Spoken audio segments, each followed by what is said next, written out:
नमस्कार दोस्तों एक बहुत अच्छी खबर है।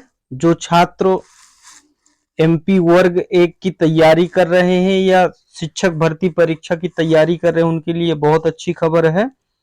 मध्य प्रदेश शिक्षक पात्रता परीक्षा का विज्ञापन अभी जारी हुआ है। यह वर्ग एक के लिए है। आप देख सकते हैं यहाँ पर 2023 शिक्षक के लिए पात्रता परीक्षा का ये जो है नोटिस आया हुआ है। ऑनलाइन देखिए आवेदन की जो तिथि यहाँ पर निर्धारित की गई है तो 12/1/2023 से लेकर के 27/1/2023 तक, मतलब 12 जनवरी से फार्म भरे जाएंगे और 27 जनवरी तक इसका फार्म भरा जाना है। आगे देखते हैं। इसमें देखिए संशोधन की भी जो है यही 12 तारीख से लेकर के 1 तारीख तक का संशोधन का इसका रूल दिया गया है।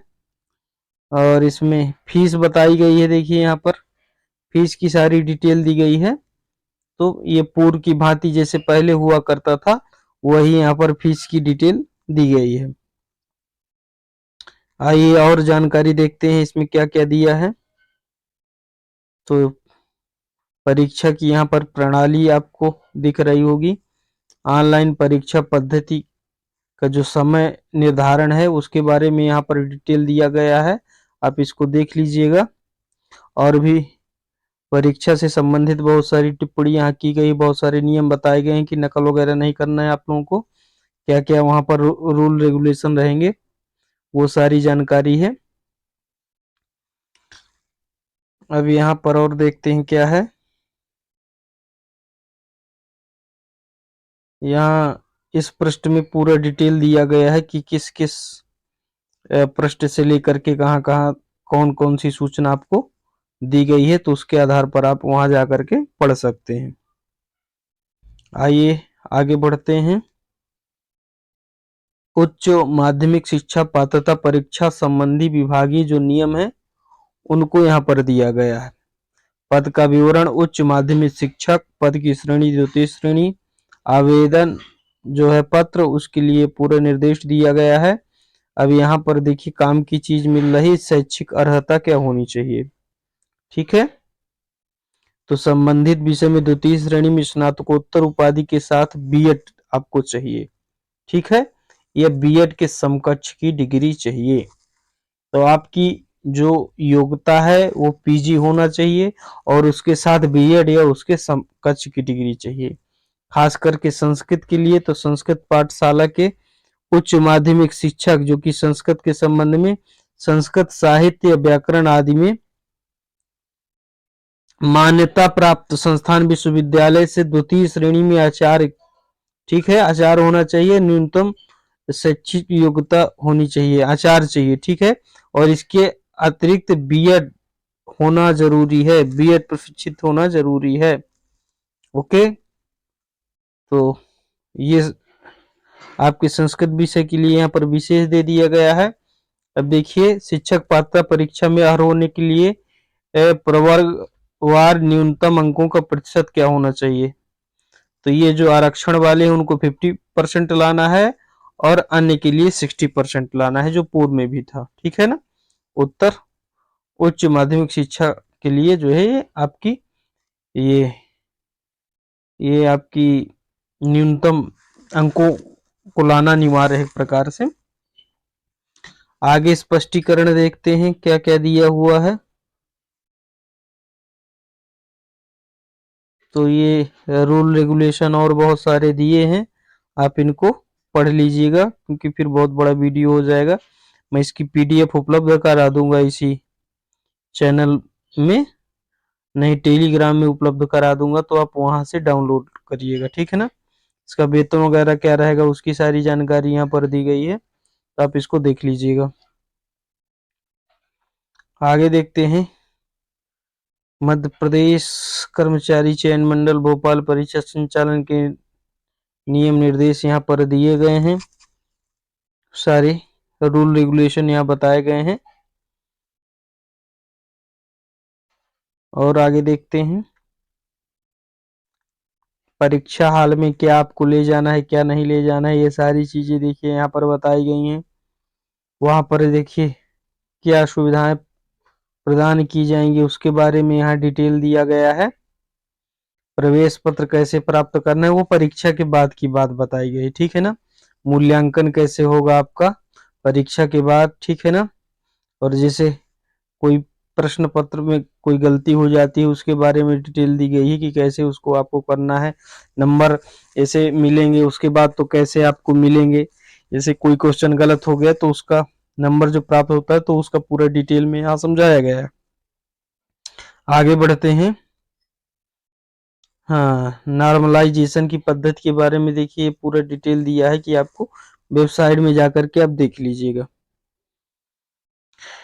नकल की डिटेल दे रहा है कि आप नकल कर रहे हैं तब। परीक्षा परिणाम का प्रकाशन बता रहा है। ये होगा अंतिम कुंजी, ये आपकी वेबसाइट में उपलब्ध हो जाएगी जैसा कि आप सभी जान रहे हैं।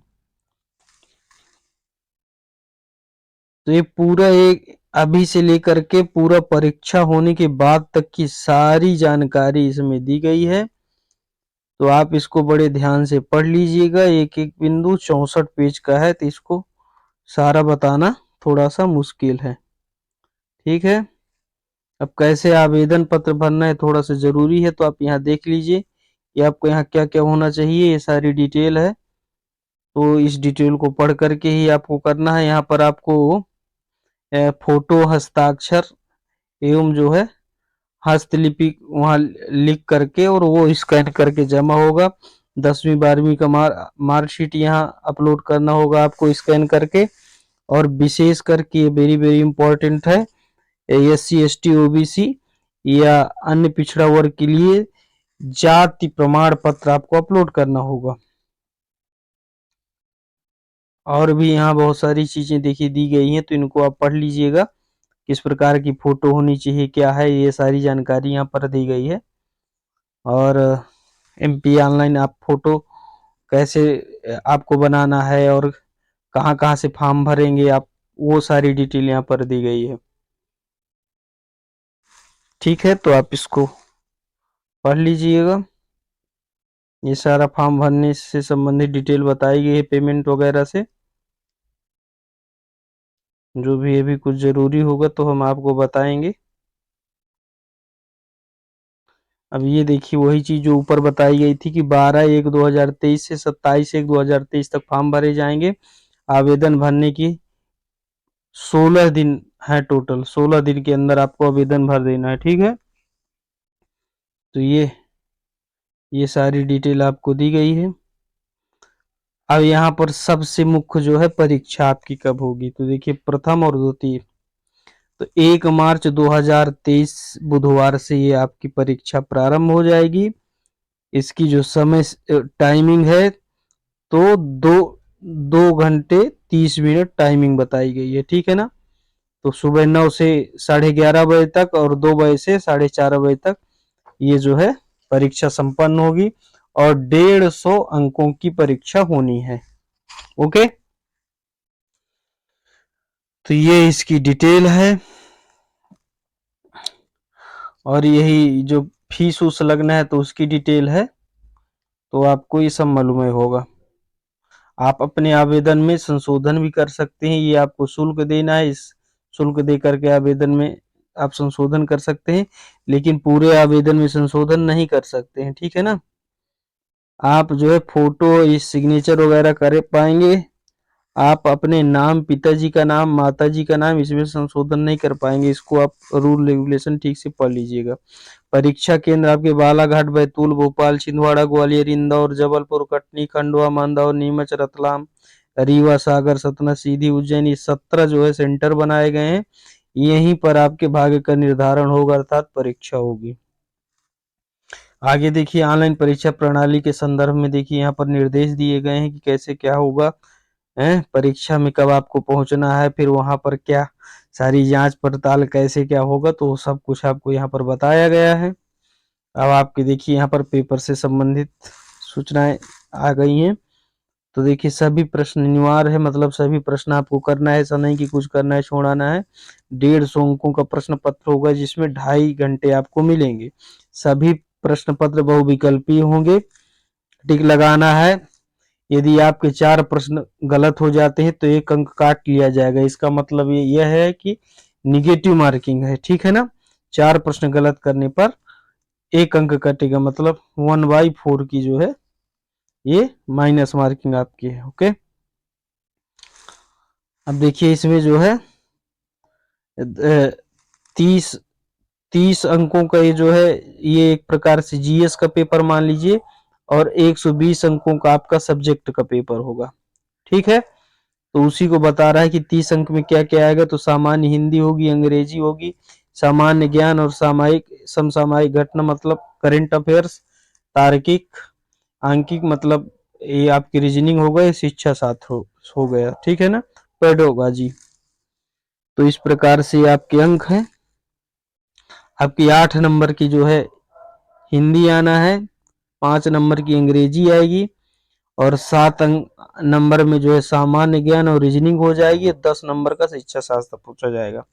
इस प्रकार से कुल मिलाकर के सभी को मिलाकर के 30 प्रश्न होंगे और 30 अंक भी होंगे, ठीक है ना। अब सेकंड आएगा आपका विषय। तो विषय में जो है 120 प्रश्न होंगे और एक एक अंक का सारे प्रश्न होंगे। अब इतने जो है विषय हैं, लगभग 16 विषय हैं। 16 विषय में परीक्षा होना है। सबसे पहला आपका हिंदी भाषा है, फिर अंग्रेजी भाषा, संस्कृत भाषा, उर्दू भाषा, 4 भाषाएं हैं और बाकी अन्य सब्जेक्ट है, ठीक है। तो गणित हो गया, गणित, भौतिक विज्ञान, जीव विज्ञान, रसायन विज्ञान, गृह विज्ञान, वाणिज्य, इतिहास, भूगोल, राजनीति शास्त्र, अर्थशास्त्र, कृषि और समाजशास्त्र। तो ये 16 विषय में जो है पूरा परीक्षा होना है। तो जिनका जो विषय हो तो आप देख करके सबसे पहले फिर आप फॉर्म डालें। तो इस प्रकार से सारा सिस्टम है। अब यहाँ से देखिए सब्जेक्ट का जो वो है वो सिलेबस आरंभ हो जाता है। पाठ्यक्रम, विस्तृत पाठ्यक्रम, एक एक पॉइंट देखिए यहाँ पर दिया गया है कि हिंदी से क्या आएगा, अंग्रेजी से क्या आना है। हिंदी में विलोम शब्द, शब्दावली, व्याकरण, समानार्थक शब्द, वाक्यों का अनुवाद, रिक्त स्थान की पूर्ति करना है, और मुहावरे, बहुवचन इत्यादि, ठीक है ना। अंग्रेजी में verb, tense, voice, subject, verb, ठीक है ना। तो ये आर्टिकल वगैरह ये सारी चीजें यहाँ पर इंग्लिश में दी है। सामान्य ज्ञान व समसामयिक घटना में देखिए ये देखिए राष्ट्रीय व अंतर्राष्ट्रीय स्तर की महत्वपूर्ण जो घटनाएं हैं, भारत का इतिहास, भूगोल है, संविधान वगैरह भी आपको पढ़ के जाना है। आर्थिक, इकोनॉमिक भी पढ़ेंगे, और सारी चीजें जो है खेल कूद से संबंधित, और खास करके मध्य प्रदेश से भी कुछ एक आठों प्रश्न डाले जा सकते हैं। ओके, तो ये सारी चीजें आप देख लीजिएगा। अब यहाँ पर रीजनिंग का दिया गया है सारी डिटेल, और कुछ देखिए ये पेडोलॉजी से आ गया। तो इस प्रकार से यहाँ पर इसका भी पूरा पाठ्यक्रम समझाया गया है, इसको आप पढ़ लीजिएगा। और आगे बढ़ते हैं। अब देखिए यहाँ पर जो आपका सब्जेक्ट होगा उससे प्रश्न होंगे, जैसे हिंदी भाषा का सिलेबस है तो उससे रिलेटेड पूरी डिटेल यहाँ पर बताई गई है। तो सिलेबस आप जैसे इंग्लिश का आ गया, इंग्लिश का सिलेबस है तो यहाँ पर पॉइंट टू पॉइंट पूरा बताया गया है। ओके, ये देखिए अब यहाँ से संस्कृत का ये सिलेबस है। तो संस्कृत के सिलेबस में व्याकरण से संबंधित ये सारी चीजें हैं। खास करके यहाँ पर हमको जो दिख रहा है तो अधिकतर यहाँ पर व्याकरण से रिलेटेड अधिकतर मैटर है। सामान्य जो है वेद और पुराण, इतिहास, महाभारत इत्यादि को थोड़ा सा यहाँ टच किया है। खड़ दर्शन का सामान्य परिचय ही है, यहाँ पर कोई विशेष नहीं दिया गया है। और 2-4 जो है कवियों को पढ़ना है और उनकी सामान्य जो कृतियां हैं उसको देखना है। अलंकार इत्यादि दिया है। चंपू कथा साहित्य, ये मतलब संस्कृत साहित्य का इतिहास आपको दिया है।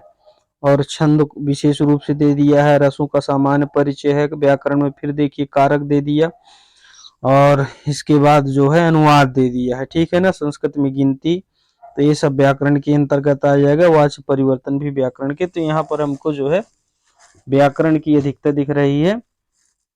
ये संस्कृत का आपका सिलेबस हो गया। अब आगे आप देखेंगे कि उर्दू का सिलेबस है। इसी प्रकार से सभी विषयों का सिलेबस आपको दिया गया है। तो ये आप देख लीजिएगा सारे विषय जो 16 विषय उपरोक्त बताए गए हैं बायोलॉजी।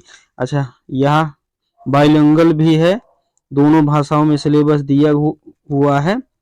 भाषाओं को छोड़ करके बाकी जो अन्य सब सिलेबस है, तो देखिए सोशियोलॉजी का है, ये समाजशास्त्र का, तो हिंदी से भी है और इंग्लिश से भी है। तो ये सारी डिटेल थी। अब देखिए यहाँ पर ये थोड़ा सा जानकारी आपको लेना है कि कौन सा सब्जेक्ट किसके साथ होना चाहिए, तो ये सारी चीजें यहाँ पर दी गई हैं कि आपका विषय क्या क्या होना चाहिए, गणित के साथ कौन कौन से विषय अनिवार्य हैं, तो आप अपने विषय के अनुसार आप देख सकते हैं। ठीक है, तो ये आपके लिए महत्वपूर्ण सूचना थी, तो हम सोचे कि आप तक ये उपलब्ध करा दें। ये फॉर्म का एक वो दिया हुआ है जो आपको घोषणा पत्र में यहाँ पर आपको भर करके देना पड़ेगा। ठीक है ना, और क्या लिखना है, ये जो ऊपर लिखा हुआ है कि मैं घोषणा करता हूँ, ये ठीक, ये जो ऊपर की डिटेल है, तो यहाँ पर लिख करके अपलोड होता है। तो इस प्रकार से पूरा जो है ये विज्ञापन था, इसको मैं टेलीग्राम चैनल में संस्कृतम चैनल के अपलोड कर दूंगा, आप वहां से जाकर के इसको डाउनलोड कर सकते हैं। और संस्कृत विषय की तैयारी इसी चैनल पर होगी, आप उससे रिलेटेड इस संस्कृतम चैनल पर, यदि संस्कृत की तैयारी आपको करना है वर्ग 1 की, तो आप इस चैनल पे आप जुड़ जाइएगा हमारे संस्कृतम यूट्यूब चैनल से और टेलीग्राम चैनल से। तो इसी में जो है इस पूरी वर्ग 1 की तैयारी कराई जाएगी। अस्तु।